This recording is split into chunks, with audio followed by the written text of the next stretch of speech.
everyone, my name's Michelle with the Book Dragon, and today I'm here to interview Elaina Moon about her children's Christmas picture books that she stocks at Chapters and Chai and the Book Dragon. Hi, Elaina, thank you so much for joining us today. Hi, thank you for having me. It's an absolute pleasure.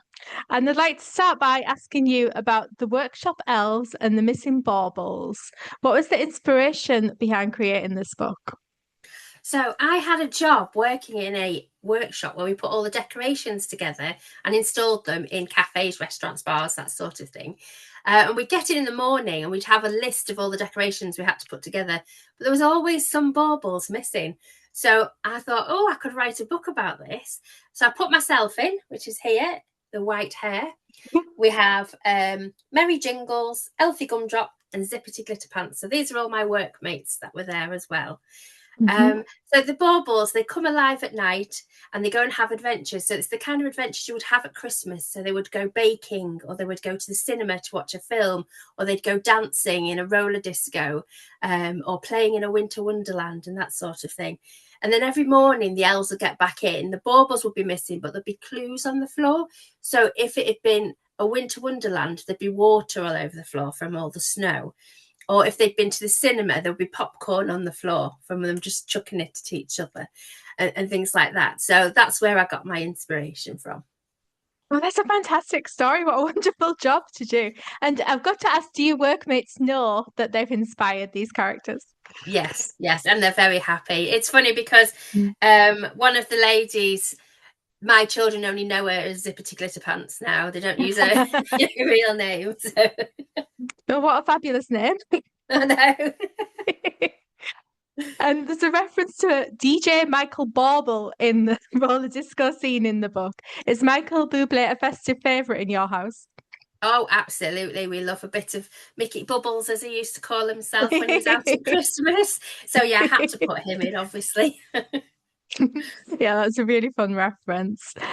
And your other Christmas book that you've got with us, Little Robin and the Delicious Gingerbread, is based on the lovely little gingerbread shop in Grasmere in the Lake District, which I'm sure some of our viewers will be familiar with. Is this a special place for you? Yes, it is. I mean, this is the lovely Little Robin. Um, I I originally come from Lancashire.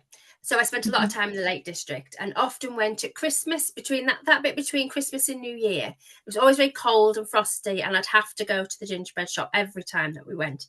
But there was always a little robin outside waiting. It's like he was waiting Mhm. for some crumbs of the gingerbread. So this was a follow-on from an earlier book I'd done about Little Ladybird and the Perilous Picnic. So the ladybird Mhm. goes and visits flowers in a garden because flowers can't go anywhere, so any adventures have to come to them. So Mhm. the ladybird tells the flowers all about his perilous picnic, the disaster of the day. So I moved it then to winter, so slightly different flowers because it's the winter season. But the robin goes and tells the flowers all about the gingerbread from the smell that you can, because it's very, very strong smell. If you've been, you'll know Mhm. you can smell it I before you get have, and there. it just fills the whole village. You just follow It it, your nose. does. And it's delicious. And then when you get Hmm. there, there's lots of people outside. It's always a queue, always very excited. And when you go inside, the clothes that they wear is all from the traditional clothes that they wore back in 1854 when Sarah Nelson started to sell it. So yeah, it's just really close to my heart. It is an absolutely beautiful place. And the hero of the book, as you said, is an adorable little Robin. It Yes. explores themes of friendship and generosity. How important is it to you that your books have a positive message for children? I think in general, my stories are all about that sort of thing, just because that's the kind of person I am. And it's the kind of Hmm. person I want my children to be. So it just naturally flows in the kindness and friendship. And that's really what goes through all of my books. Hmm. Yeah, common theme. And can you tell our viewers about those other titles that you stock with Chapters and Chai in the Book Dragon? Yeah, I've got a lot of them are based on my children or inspired by my children. So I've got Amelia and her time traveling trainers. This one, she's going back to learn about the engine rocket, which is everybody's favourite, and how it won at the Rainhill Trials, which was the trials to find the first engine to run the first intercity railway, so between Liverpool and Manchester. and that will be coming up for its 200th anniversary in 2029. So that's going to be quite exciting. Obviously, what predates that is Amelia and a Time Travelling Trainers for the Stockton-Darlington Railway with locomotion that had its bicentenary this year. So she goes back to visit inventors because she's very science-minded. She likes physics particularly and engineering. So we did those. But she also went back to Grasmere to meet Sarah Nelson, who invented the gingerbread. So you can find out all about Sarah Nelson, who, very clever for 1854, she trademarked the recipe so that only a couple of people at any one time in the entire world know what the recipe is. And anybody who doesn't know it has to leave the room while the special ingredients are put in.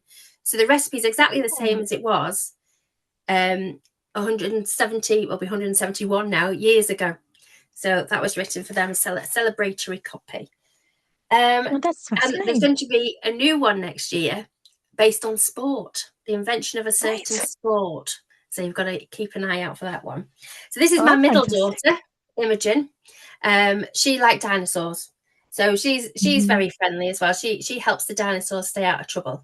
For this one, the little baby dinosaur goes missing, and it's up to her and Spot the gecko to go and find this little baby dinosaur and return it to her brothers and sisters. So lovely. And then my youngest daughter is Violet and the Magic Vault. Now, if you're old enough to remember Mr. Ben, like I am, I am too. She has a magic wardrobe that usually has toys in it, but when she looks at it, it opens up and it's like a vault of dressing up clothes. But each item has something missing. So the vault presents a costume to her. She has to put it on. And there's also her sidekick, Fluffy the guinea pig. The guinea pig has to wear one as well. And they get whisked away on an adventure to find the missing part of the costume. So obviously this one was for mermaids. She will next be a pirate. And then after that, leading up to Halloween next year, she'll be a witch. So fantastic. So lots of exciting adventures to look forward to for Violet there. Oh, definitely. And then the other books, this is the one I mentioned earlier. This was my very first book. So this is second edition. So everything I've learned in the last few years is in this one. So the little ladybird finds a picnic. Oh, it looks delicious. He can't see it properly. So he climbs a spoon, which is against a jelly, bit of a disaster, because he goes a little bit too far, falls off, bounces off the jelly, flies through a knickerbocker glory, tumbles down a banana, tumbles over a sausage roll, and then onto a large piece of cheese. There's a few other bits in the middle. But yeah, he has a bit of a disaster with the picnic. So he flies to the flowers and tells them all about his adventure. And the most recent one for that one is Tired Little Bat. So Little Bat is so tired. He's tried counting everything. He's tried counting sheep. He's tried counting dogs, cats scared him, and mice, and even bees, but they flew away. So he asks the flowers for help. So they try to help him to go to sleep. And they stay up all night, all day rather. They stay up all day with him. And so they're tired by the time he wakes up, which is ready for the nighttime, his nighttime feed. So, so that's that one. And shortly, there'll be Little Lost Mole, which will be a second edition to my original book. Fantastic. So something for so many different people with different interests there. Definitely. And what can our readers expect from Elaina Moon in 2026? You've already given us some hints. Is there anything else you've got coming up? Any events or other books you haven't mentioned yet? Yeah, I'm going to be going to Newcastle Racecourse for events there to show my books at craft fairs, and also York Racecourse. And so there's lots of events being added as we go along. But a lot of writing, I think. A lot of illustration, because I do my own illustrating. I think in pictures. So I do all my illustrations first, and then I add the text to it. So it's the illustrations really that are telling the story, and then the text is backing it up, which is, I think a lot of children like the pictures and they can follow the story. So first it's going to be, I'm working on about 4 stories at the minute. So one's going to be the sport related one for Amelia to go back and learn about the invention of a certain sport, which I won't say just yet. But if you follow my Facebook page, you might get some hints later on.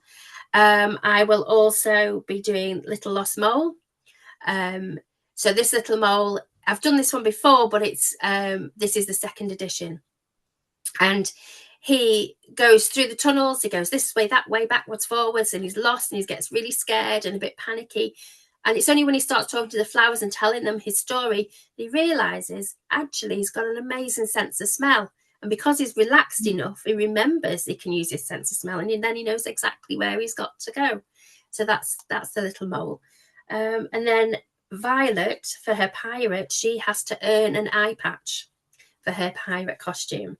So to do that, she has to work for the pirates. So she has to swab the deck, she has to raise the sails, she has to go out and find the treasure, she has to bring the treasure back, then she has to walk the plank to show how brave she is, and then she'll earn an eye patch.